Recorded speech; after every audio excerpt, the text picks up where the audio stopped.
Hi, this is Joe Crisera, and I'm here today with author Tom Perich, who wrote a book called Wacky Days, How to Get Millions of Dollars in Free Publicity for Your Small Business.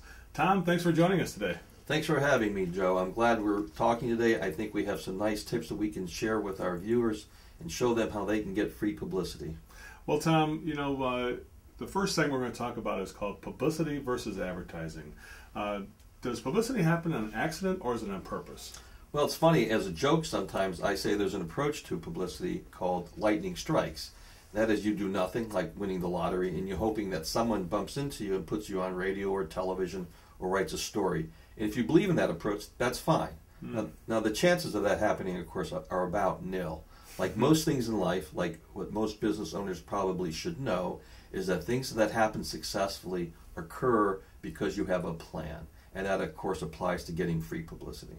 Well, when you bring up the word plan, it brings up advertising or marketing. Like they have a marketing plan for a small business. A lot of people are aware of that. How does publicity versus advertising, tell us the difference between those two things? Well, it's interesting. When I first started in this business, I never bothered to explain the difference. I assumed everyone knew. And as I give talks around the country on this topic, I realized, in fact, that I had to be more specific. Here's some of the differences. First of all, in advertising, you pay for it. Free publicity, you don't pay for it. You don't pay to be on TV or on radio or to have something written about you. John Wanamaker, I think it was, the great merchant prince, said, I know half of my advertising is wasted, and the problem is I don't know which half. And we all know that mantra in advertising is what? It's test. Well, while you test, you, of course, are paying. And the notion with free publicity is, of course, that you're not paying. So that's one difference. The second difference is an issue of control. Now, I will concede in the case of advertising, you have control over the final product. Less anything that's libelous or scandalous, you can pretty much run with it. So you have complete control over that. In the case of free publicity, you don't necessarily. What you said in an interview might air either on radio, TV, or again in print. So there is an issue of control that is a little stronger in the advertising vein. But maybe one of the key factors that people forget, and every study I've ever seen shows that there's the issue of believability. And the studies show that people, when they hear it or read it on television, and it's not an advertisement, they tend to believe it far more, what we call freestanding editorial, than an advertisement. We live in a skeptical age anyhow, and no one believes nothing, as they say, or anything. So the free publicity helps elevate the believability factor. There's also another factor that comes into play, and that is the what I call the halo effect. The media, and I like that word, it creates this glow about you that there's something special, that they actually feel you have something to say, so therefore you're worth an interview. Again, print, radio, TV, whatever the case may be. The other part that's maybe really important is that it confers not just the halo effect, but the moniker that you're an expert, that you're the one that the media went to, your expertise is what they sought, so that you can share that information with their viewers or with the readers. So I think that's a real important part too, in terms of making that whole believability halo package work for you. Now, Tom, in your book, Wacky Days, you bring up a factor called the Land's End factor. Could you describe that for us? Yeah, people wonder, publicity is a process, and I know everyone uses that expression, but here's what I mean by that. It doesn't necessarily mean because you were on TV one time someone's going to buy from you, but what it does is raise awareness about you. I used to see Land's End both in print and non-advertising for many, many years, and I finally saw enough of those impressions that I finally bought one Land's End shirt. And I really liked the quality, and the price was good, and the service was great. So I started buying Land's End shirts, which I still do, in fact. Same thing applies to publicity. What you're trying to do is to have enough impressions out there. They see you with some frequency that you develop a comfort zone, a believability factor with them. I had a very, very smart a client once who owned a huge architectural firm.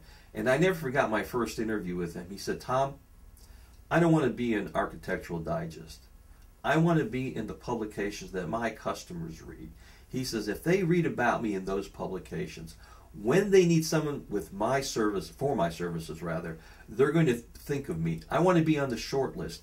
If I'm on that short list, they're going to I'm going to close some of those deals, and they're going to hire me. So that's what you want, that repeated impressions, so they think about you, not just think about you, but consider you in a positive light for your products or your services. Now, Tom, there's a lot of logical reasons why we would want free publicity for our business. Are there any other final reasons that you can tell us that may not be as logical? There's actually two. And the second one will surprise you, but I'll go with the first one. The first one, frankly, is this. In the end, we're in business to make a profit. And part of that making a profit is that people know about you. And I tell everyone this. Everyone has an impression about your business. Now, it may be no impression. It may be zero. But there's an impression there, even if it's lacking of one. And so what free publicity does is it elevates you from your competition. It makes you more newsworthy or more believable, if you will, and it gives you the halo effect. So that it makes the final sale, however you sell to your customers, that much easier, that much more productive, and hopefully with more repetition. Mm-hmm. But the second reason also is an interesting one. And I confess, only in wacky days I've ever read this. It feels good. It's okay to feel good about getting free publicity. I'm in the publicity business, and my son was in a local newspaper for making it to the New Jersey State Geography Bee. In fact, that one year he was the highest scoring fifth grader in the state. Now, you could say I'm jaded. I've been doing this for a while now. I still have that newspaper clipping with my son and his principal hanging in my kitchen. And that's probably, 5 or 6 or 7 years now. So I fall victim, if you will, to the same feel-good feeling that publicity does. It's also nice for your family. It's also nice for your friends. There's nothing wrong with reminding people that you've done something well, that you have a story to tell, and someone thought the story was worth repeating. The secret is, of course, that it doesn't control you, but it certainly doesn't mean that you can't enjoy it.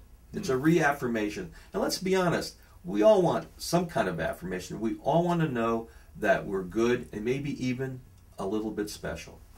Well, Tom, everybody who runs a small business out there, there's enough negative things in a day-to-day operation that I think we all need a form of validation that we're doing right by our community and right by our employees and right by our families. So, Tom, I think that is probably the most important reason is what I'm seeing. Tom, thanks for joining us today. We'll continue the series as we move on with author Tom Perich, Publicity on Purpose.